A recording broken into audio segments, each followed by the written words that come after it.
Hello everyone, very good morning. मेरा नाम अरुण कुमार और इस वीडियो में मैं अपनी पाइसपाक सीरीज को कंटिन्यू करते हुए आप लोगों के सामने फिर से आया हूं।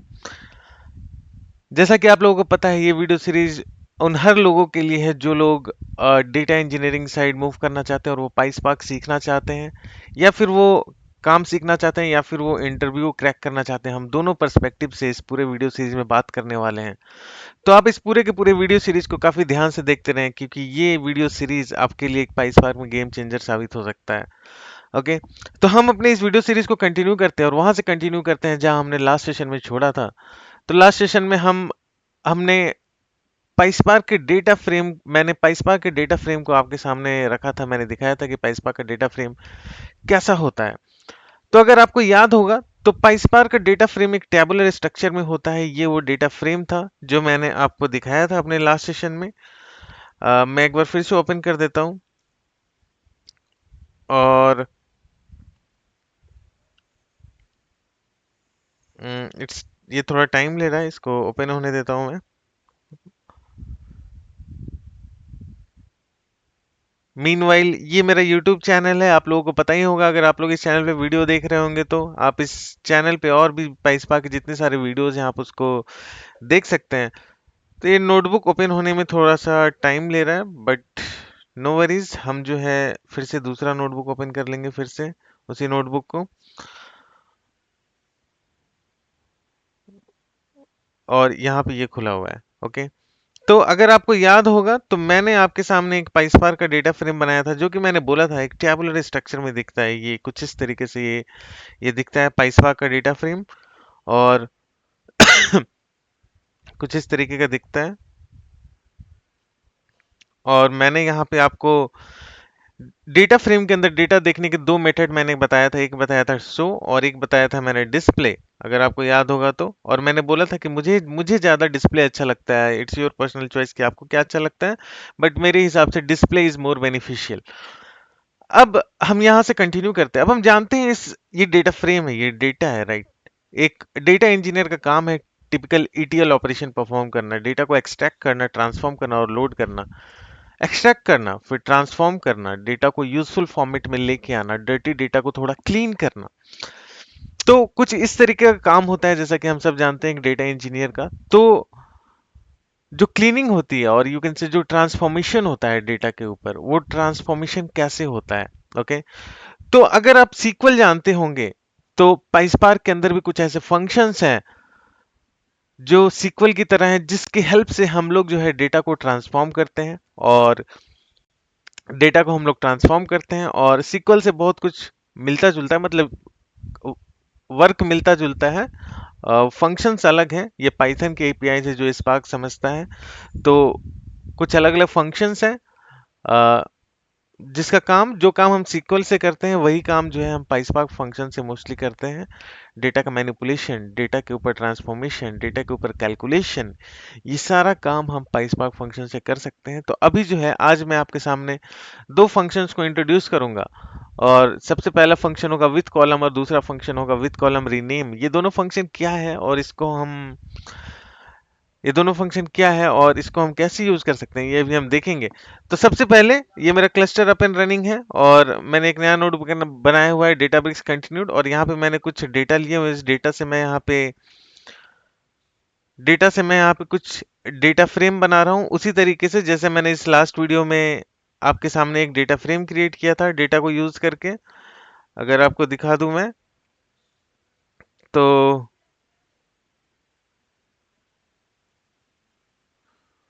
अगर आपको याद होगा, तो मैंने spark dot create data frame ये कोड लिख करके डेटा फ्रेम क्रिएट किया था। Spark dot create data frame, फिर आरडीडी पास किया था और इसके अंदर मैंने स्कीमा पास किया था। इन द सिमिलर फैशन, उसी तरीके से ये मेरा डेटा है लिस्ट के फॉर्म में।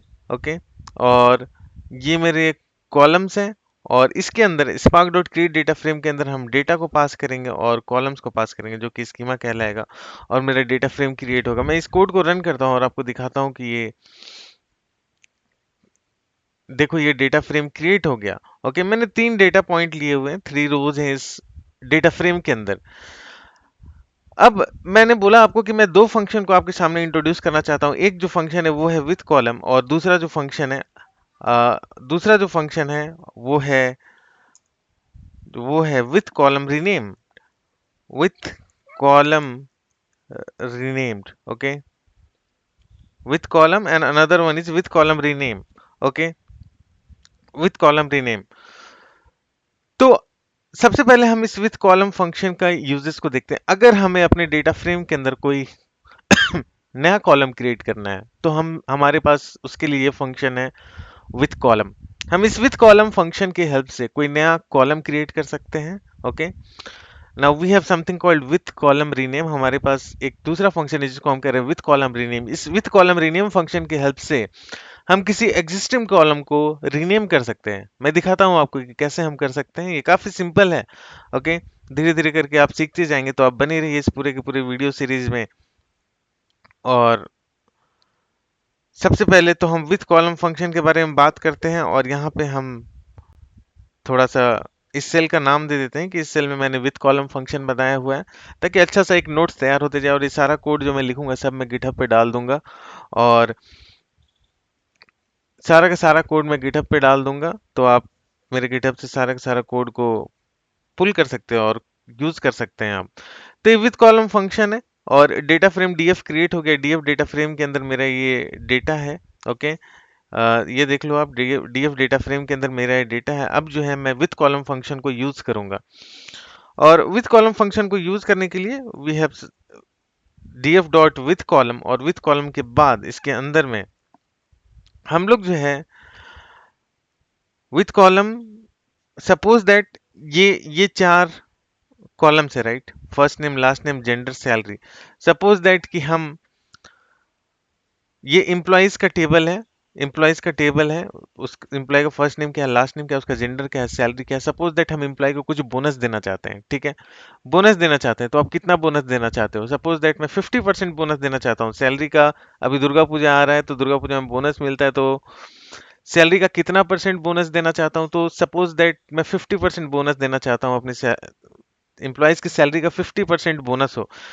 तो उसके लिए मुझे एक नया कॉलम यहाँ क्रिएट करना है। एक नया कॉलम क्रिएट करना है विथ बोनस अमाउंट। तो वो मैं कैसे क्रिएट करूं? ओके, तो मैं यहाँ पे लिखूंगा बोनस अमाउंट। ओके, इस तरीके से मैं नाम दे रहा हूँ नए कॉलम का, और उसके अंदर सैलरी, सैलरी कॉलम का 50% अमाउंट जो है वो बोनस होना चाहिए। तो सैलरी कॉलम को पॉइंट करने के लिए हम डेटा फ्रेम का नाम डॉट सैलरी देंगे। तो ये salary column data frame DF के अंदर है, तो डीएफ डॉट सैलरी, और मल्टीप्लाइड बाई 0.5, क्योंकि हम 50% बोनस देने वाले हैं। ओके, क्योंकि हम 50% बोनस देने वाले हैं। और इसको हम करेंगे शो। ओके, और इस कोड को हम रन करते हैं, और हम देखते हैं कि हमें यह आउटपुट मिल रहा है कि नहीं। ये देखिए, एक नया कॉलम क्रिएट हो गया जिसके अंदर बोनस अमाउंट आ चुका है। और बोनस अमाउंट में क्या आ रहा है कि सैलरी 2000 का बोनस कितना है, 1000। सैलरी 56,000 का बोनस कितना है, 2800। एंड सैलरी 2200 का बोनस अमाउंट कितना है, 1100। तो ये विथ कॉलम से देखो, मैंने एक नया कॉलम क्रिएट किया बोनस अमाउंट। यहाँ पे हमने कॉलम का नाम दिया बोनस अमाउंट, और इसके अंदर क्या कैलकुलेशन, क्या वैल्यूज होनी चाहिए, वो वैल्यूज को मैंने दिया यहाँ पे कि सैलरी का 50%। तो उसके अंदर सारी वैल्यूज आ गई हैं। अब एक बार और मैं df डॉट शो करता हूं, और आपको यहाँ पे एक कॉन्सेप्ट समझ में आएगा कि ये देखो, मैंने नया डेटा फ्रेम तो क्रिएट किया, बट जब मैं df डॉट शो करता हूँ, सॉरी, थोड़ा सा खांसी हो गया है। जब मैं df डॉट शो करता हूँ, तो इसके अंदर चार कॉलम्स आ रहे हैं। इसके अंदर ये पांच कॉलम्स नहीं आ रही है, बोनस अमाउंट कॉलम अभी भी मिसिंग है। तो ये क्यों मिसिंग है? क्योंकि देखो, यहाँ पे जब हमने जो कैलकुलेशन किया, ये जो हमने कैलकुलेशन किया, इस यहाँ एक डेटा फ्रेम यहाँ शो लगा दिया, तो मुझे नया डेटा फ्रेम तो दिख रहा है जिसमें कि बोनस अमाउंट कॉलम है। बट इस डेटा फ्रेम को मैंने एक नए वेरिएबल के अंदर स्टोर नहीं किया। ओके, अगर मैं df डॉट विथ कॉलम लिखा हूं, तो इसका मतलब ये नहीं कि इस डेटा फ्रेम के अंदर अपडेट अपडेट हो जाएगा। अपडेट नहीं होगा ये डेटा फ्रेम। पाइस्पार्क के डेटा फ्रेम इम्यूटेबल होते हैं। ओके, ये एक बहुत ही बड़ा कॉन्सेप्ट है जो अभी मैं आपके सामने रख रहा हूँ। पाइस्पार्क के डेटा फ्रेम इम्यूटेबल होते हैं। एग्जिस्टिंग डेटा फ्रेम के अंदर आप कोई भी चेंज नहीं कर सकते। और इसीलिए जब मैं df डॉट विथ कॉलम किया हूं और ये नया कॉलम क्रिएट हो गया, बट फिर से जब मैं df डॉट शो कर रहा हूं तो ये जो है मेरा पुराना वाला ही डेटा फ्रेम क्रिएट दिख रहा है, क्योंकि एक्चुअली इस डेटा फ्रेम में चेंज नहीं हुआ है। ओके, क्योंकि डेटा फ्रेम स्पाइसपार्क के डेटा फ्रेम इम्यूटेबल होते हैं, उनके अंदर कोई भी अपडेट नहीं किया जा सकता। ओके, तो क्या, तो फिर आप बोलोगे तो फिर कैसे मैं डीएफ डेटा फ्रेम के अंदर ये नया डेटा फ्रेम लाऊं? तो डीएफ डेटा फ्रेम के अंदर नया डेटा फ्रेम लाने का एक तरीका है, और वो तरीका क्या है?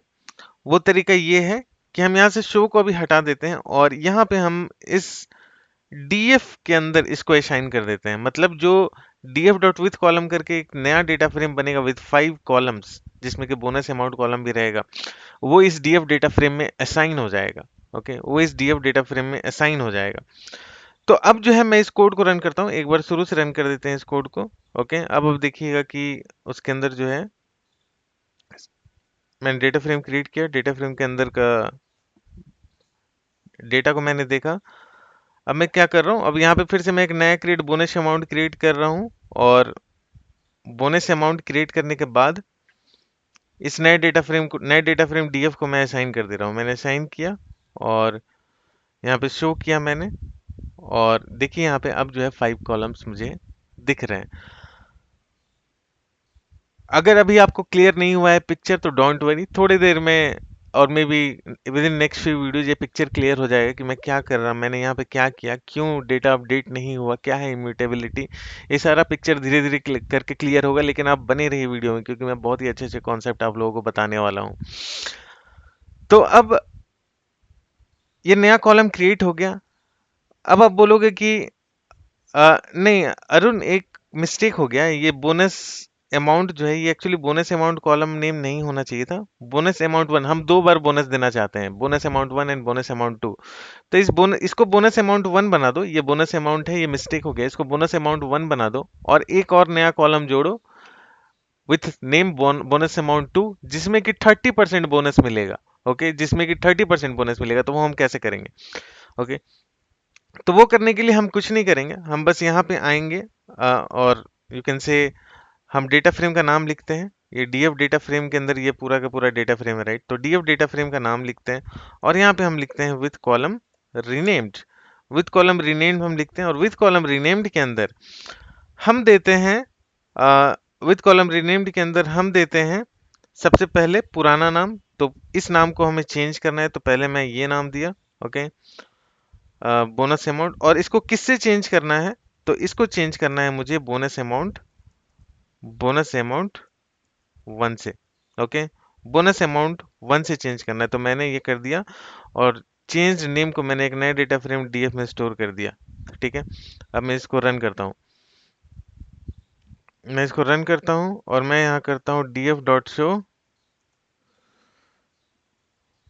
और आप देखिएगा कि ये कॉलम जो है रीनेम हो चुका है। तो ये एक दूसरा फंक्शन था जो मैंने आपके सामने इंट्रोड्यूस किया। ये देखिए, पहले बोनस अमाउंट नेम था, अब जो है इसका नाम हो चुका है बोनस अमाउंट वन। ओके, तो ये देखिए, ये एक दूसरा फंक्शन था जो मैंने आपके सामने इंट्रोड्यूस किया, जिसको हम कह रहे हैं दूसरा मेथड, जिसको हम कह रहे हैं विथ कॉलम रीनेम। इससे क्या होता है? विथ कॉलम रीनेम से हमारे कॉलम जो है रीनेम किए जा सकते हैं। ओके, हमारे कॉलम्स जो है रीनेम किए जा सकते हैं। तो मैं यहाँ पे प्रॉपर ये एक डिफिनेशन लिख दे रहा हूँ कि with column rename we can rename a column with this method. Okay, this method we can rename a column, or with this method we can create we can create a column। Okay, इस method से हम column को create कर सकते हैं और इस method से हम कॉलम को रीनेम कर सकते हैं। ओके, तो ये दो फंक्शन है जो मैंने अभी आपके सामने इंट्रोड्यूस किया। धीरे धीरे मैं और कॉन्सेप्ट लेकर आऊंगा आप लोगों के सामने। आप बने रहिए इस यूट्यूब चैनल से, इस वीडियो में इतना ही, और आप बने रहिए इस यूट्यूब चैनल में, और ज़रूर शेयर कीजिए अपने दोस्तों को, और आप भी लाइक सब्सक्राइब ज़रूर कीजिए। Thank you so much everyone, bye, take care.